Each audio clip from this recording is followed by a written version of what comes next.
Исәнмесез, эфирда яңалыклар чыгарылышы, студияда Лилия Гатина алгадаба койбір темалар турында кыскача. Йоклаганнары үшін рәхмәт білдірділер, бүләкләр топшырдылар, концерт программасы уйыштырдылар, шолыда махсус хәрби операция ветераннары санаторийга юламалар алдылар. Хоккей ветераннары ишек алды, хоккейчыларына каршы матч нинди исәп белән тәмамланды. Ағымдағы елның 2 айында җәмәгать транспортында 4 миллионнан артык пассажир ташылган. Февральда кыска ай булуга да карамастан, бу сон 2 миллион 200 мең. Бүген бу хакта хуҗалык җитәкчеләре белән киңәшмәдә Горкоммунхоз предприятиесе директоры хәбәр итте. Альбер Аглулин хәбәр иткәнчә, бу вакыт эчендә 826 юл йөрү билеты сатылган. Из них 560 активировано, 400 это автобусы и трамваи, 150 это только трамвай. Пассажирлар ағымы атнага уртача 2-3 мең кешегә арта дип хәбәр итте Альбер Аглулин. Шолымырнол Мәгдиев сүзләренчә, шәһәргә әле 80 берәмлек автобус кирәк. Ваша задача организовать эту работу, начиная с подготовки и привлечения к работе водительского состава, его обучения, инструктажа, ну и, безусловно, выполнение всех тех требований безопасности.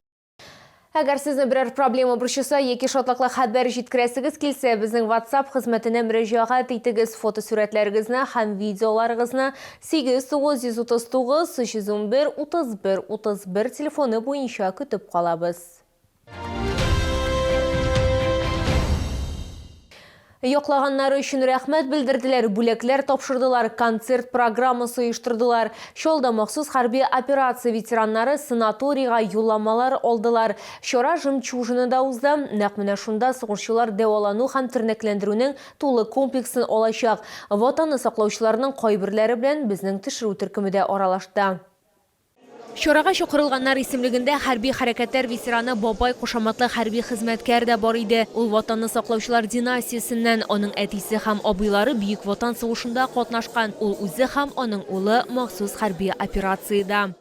Минем әтием Бөек Ватан сугышында булган, аның 2 абыйсы бәләкәй малаемда булгач инде мин читтә калдым, беренчектә читтә кала алмыйм.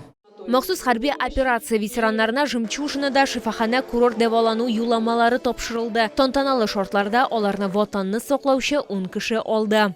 Это будет 10-дневное лечение для каждого с полным комплексом процедур, все, что им не противоречит по состоянию здоровья. Они будут здесь проживать на протяжении этих 10 дней и получать все необходимые процедуры. И эту практику мы будем продолжать и дальше, столько, сколько это потребуется для наших бойцов.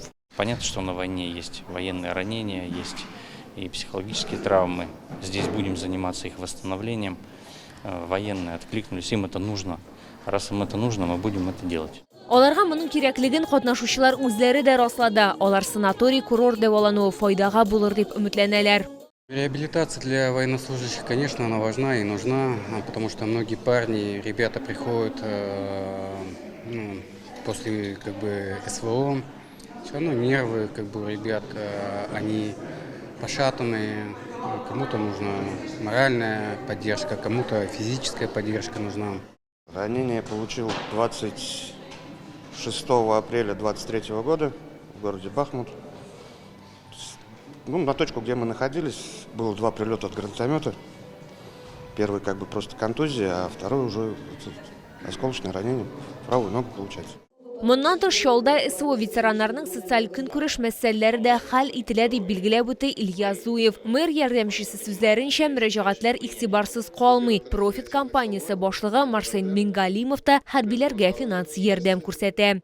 Лилия Гатина, Эльмира Гайнетдинова, Кирилл Хабзей, яңалыклар. Хоккей ветераннары ишек алды, хоккейчыларына каршы Яршолыда кышкы спорт сезоны ябылу тантанасы узды. Иптәшләрчә матч Чайка хоккей кортында узды. Анда яшь һәм өлкән уенчылар белән бер раттан профессиональ хоккейчылар Данис Зарипов, Степан Захарчу һәм башкалар чыгыш ясады. Матчның нинди исәп белән тәмамлануын алдагы минутларда сөйләрбез. Хоккей ветераннары белән ишек алды хоккейы уенчылары арасындагы ярыш җанатарлар арасында зур кызыксыну уятты. Чөнки Чаллы бозында 5 тапкыр Гагарин кубогы иясе, 3 тапкыр дөнья чемпионы Данис Зариповны көн сайын күреп булмый бит. Безнең улыбыз Чаллы хоккей командасына хоккейга йөри, беренче елы балага күрсәтергә хоккейның ветераннарның уйнаганнарын, яшьләрнең урында уйнаганнарын. Шуның өчен балага патриотик тәрбия үстерү өчен алып килдек. Чаллы егетләренә каршы Данис Зариповтан тыш юность хоккей командасының элеккеге тәрбияләнүчесе Антон Крюков, Россия чемпионы һәм Гагарин кубогы иясе Степан Захарчук һәм башкалар булды. Хоккей ветераннары әйтүенчә, алар яшь спортчыларның әзерлегенә гаҗәпләнгәннәр. Очень приятно, что Данис меня позвал. Очень здорово, ребята молодцы, дали фору. Но на самом деле я долго не катался.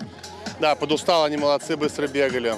Спасибо им, что вернули меня в тонус. Хоккей — это на самом деле очень непростой вид спорта, поэтому удачи и здоровья. На самом деле я удивлен уровнем нашего дворового хоккея, потому что было действительно тяжело. Мы в первой смене буквально там сразу счет 2, там 3-0, сразу 3 шайбы пропустили. Пришлось собраться, чтобы догонять ребят. Нам пришлось даже догонять. Я не ожидал, что уровень хоккея у нас настолько высок.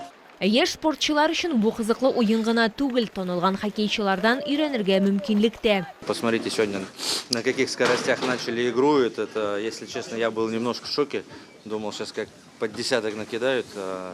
Это говорит о том, что ребята регулярно тренируются и им помогают. И хотелось еще поблагодарить, забыл там на льду, тренеров, ответственных лиц, которые выполняют сумасшедшую работу, которая позволяет детям в таких условиях тренироваться. Монда иптәшләрчә матчлар киләчәктә дә үткәрелер дип планлаштырыла. Бу уен 11-11 исәбе белән тәмамланды. Матчтан соң теләгән һәркем легендар спортчылар белән фотога төшә алды. Лилия Гатина, Сергей Вильданов, яңалыклар. Ифтар вакытлары сәхифәсенең иганәчесе флебология медицина үзәге җаваплылыгы шикле җәмгыять. Варикоз, проблемы с венами, сосуды на лице, купероз. Медицинский центр флебологии поможет. Большой штат сосудистых хирургов, проктолог, невролог, специалист по диабетической стопе, ультразвуковая диагностика. Здоровые сосуды – наша забота. Ураза тотучылар игътибарына иртәгә изге Рамазан айының 4-нче көне сәхәр ашау төнге 4 сәгать 10 минутта тәмамланырга тиеш, авыз ачу вакыты 17 сәгать 12 минутка туры килә. Сәламәтлеге аркасында ураза тота алмаучылар да савап алырга мөмкин. Пәйгамбәребез ураза тотучыга ифтар ашы ашаткан кеше үзе дә ураза тоткан сыман савапка ия була дигән. Бу уңай форсатны кулдан ычкындырмыйк. Рамазан изге гамәлләр ая.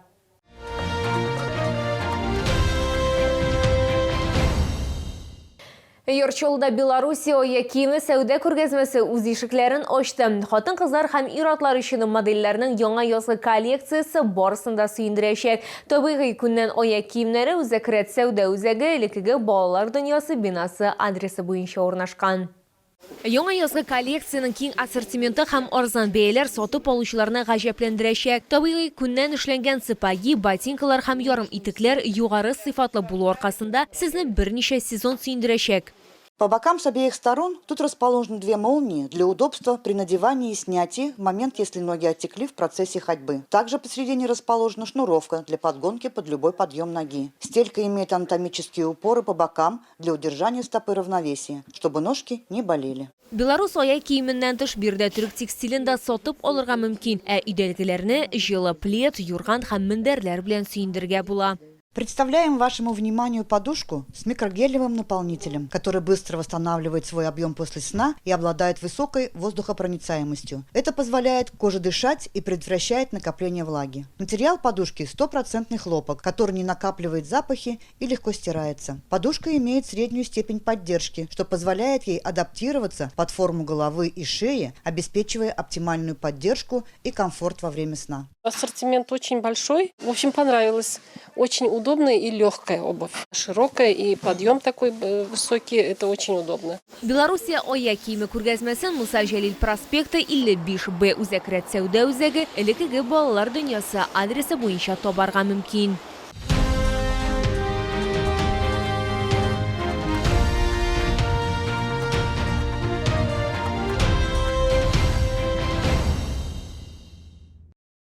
Бу сезгә җиткерәсе соңгы мәгълүматыбыз иде. Мин Лилия Гатин, сезнең белән сау булашам, исән-имин булыгыз.